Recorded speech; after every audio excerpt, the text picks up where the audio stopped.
معزز سامعین، حضرت صالح علیہ السلام قوم سمود کی طرف نبی بنا کر بھیجے گئے۔ آپ نے جب قوم سمود کو اللہ تعالیٰ کا فرمان سنا کر ایمان کی دعوت دی تو اس سرکش قوم نے آپ سے یہ معجزہ طلب کیا کہ آپ اس پہاڑ کی چٹان سے ایک گابھن اونٹنی نکالیے جو خوب موٹی تازی ہو اور ہر قسم کے عیبوں سے پاک ہو۔ چنانچہ آپ نے چٹان کی طرف اشارہ فرمایا تو فوراً ہی پھٹ گئی اور اس میں سے ایک نہایت ہی خوبصورت اور تندرست اور خوب بلند قامت اونٹنی نکل پڑی جو گابھن تھی، اور نکل کر اس نے ایک بچہ بھی جنا، اور یہ اپنے بچے کے ساتھ میدانوں میں چرتی پھرتی رہی۔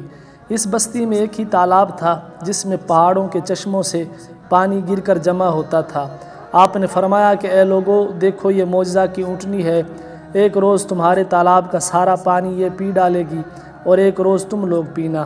قوم نے اس بات کو مان لیا۔ پھر آپ نے قوم سمود کے سامنے تقریر فرمائی جس کا ذکر اللہ تعالیٰ نے قرآن مجید فرقان حمید کے پارہ نمبر 8 سورہ اعراف کی آیت نمبر 73 میں فرمایا ہے، جس کا ترجمہ یہ ہے: اے میری قوم، اللہ تعالیٰ کی عبادت کرو، اس کے سوا تمہارا کوئی معبود نہیں۔ بے شک تمہارے پاس تمہارے رب کی طرف سے روشن دلیل آئی، یہ اللہ کا ناکہ ہے تمہارے لیے نشانی، تو اسے چھوڑ دو کہ اللہ کی زمین میں کھائے، اور اسے برائی سے ہاتھ نہ لگاؤ کہ تمہیں دردناک عذاب آئے گا۔ چند دن تو قوم سمود نے اس تکلیف کو برداشت کیا کہ ایک دن ان کو پانی نہیں ملتا تھا، کیونکہ اس دن تالاب کا سارا پانی اونٹنی پی جاتی تھی۔ اس لیے ان لوگوں نے طے کر لیا کہ اس اونٹنی کو قتل کر ڈالیں۔ چنانچہ اس قوم میں قدار بن سالف، جو سرخ رنگ کا، بھوری آنکھوں والا اور پست قد آدمی تھا، اور ایک زناکار عورت کا لڑکا تھا، ساری قوم کے حکم سے اس اونٹنی کو قتل کرنے کے لیے تیار ہو گیا۔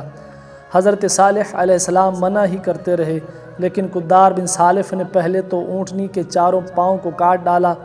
پھر اس کو ذبح کر دیا، اور انتہائی سرکشی کے ساتھ حضرت صالح علیہ السلام سے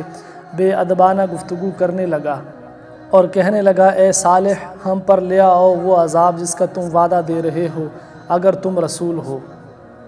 قوم سمود کی اس سرکشی پر عذاب خداوندی کا ظہور اس طرح ہوا کہ پہلے ایک زبردست چنگھاڑ کی خوفناک آواز آئی،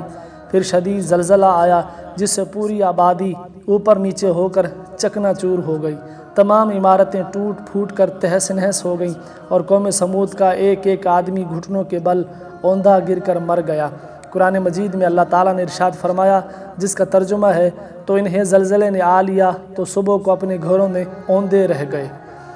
معزز سامعین، حضرت صالح علیہ السلام نے جب دیکھا کہ پوری بستی زلزلوں کے جھٹکوں سے تباہ و برباد ہو کر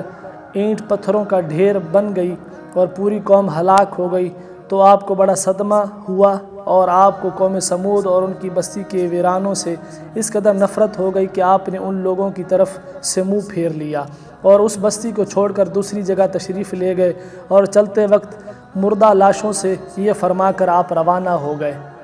جس کا ترجمہ ہے: اے میری قوم، بے شک میں نے تمہیں اپنے رب کی رسالت پہنچا دی اور تمہارا بھلا چاہا، مگر تم خیر خواہوں کو پسند کرنے والے ہی نہیں۔ خلاصہ کلام یہ ہے کہ قوم سمود کی پوری بستی برباد اور ویران ہو کر کھنڈر بن گئی، اور پوری قوم فنا کے گھاٹ اتر گئی کہ آج ان کی نسل کا کوئی انسان روئے زمین پر باقی نہیں رہا۔ معزز سامعین، اس واقعے سے یہ سبق ملتا ہے کہ جب ایک نبی کی ایک اونٹنی کو قتل کر دینے والی قوم عذاب الہی کی تباہ کاریوں سے اس طرح فنا ہو گئی کہ ان کی نسل کا کوئی انسان بھی روئے زمین پر باقی نہ رہا، تو جو قوم اپنے نبی کی آل اور اولاد کو قتل کر ڈالے، بھلا وہ عذاب الہی کی قہر سے کب اور کس طرح محفوظ رہ سکتی ہے؟ چنانچہ تاریخ شاہد ہے کہ کربلا میں اہل بیت نبوت کو شہید کرنے والے یزیدی، کوفیوں اور شامیوں کا یہی حشر ہوا کہ مختار بن عبید کے دور حکومت میں یزیدیوں کا بچہ بچہ قتل کر دیا گیا، اور ان کے گھروں کو تخت و تاراج کر کے ان پر گدھوں کے ہل چلائے گئے، اور آج روئے زمین پر ان یزیدیوں کی نسل کا کوئی ایک بچہ بھی باقی نہیں رہا۔ اللہ تعالی ہم سب کو قرآن پڑھنے، سمجھنے اور اس پر عمل کرنے کی توفیق عطا فرمائے، آمین۔